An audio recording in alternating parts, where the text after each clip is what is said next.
अस्सलाम वालेकुम सामीन। 14 सफरुल मुज़फ़्फ़र और 1 सितंबर है। खबर का उन्वान है सरकार का बड़ा फैसला।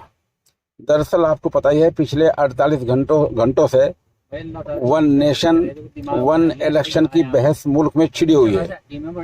इस दरमियान मोदी सरकार ने एक बड़ा फैसला ये लिया है कि साबिक सदर जमहूरिया रामनाथ कोविंद की सदारत में एक कमेटी तश्कील दी है, जिसका मतलब ये होगा वो इस मुद्दे पर, इस इशू पर गौर करेगी कि वन नेशन वन इलेक्शन क्या मुल्क के लिए फायदेमंद रहेगा।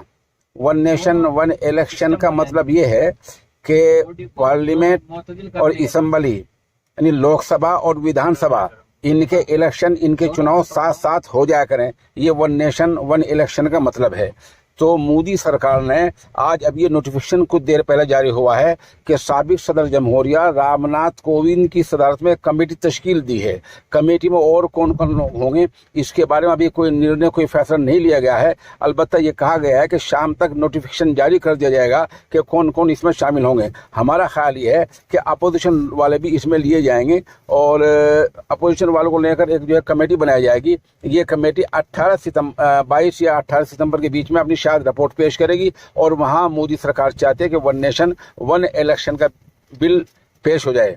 अब जो रियासती सरकारें हैं उनका रद्द अमल क्या होगा वो अभी सामने नहीं आया है।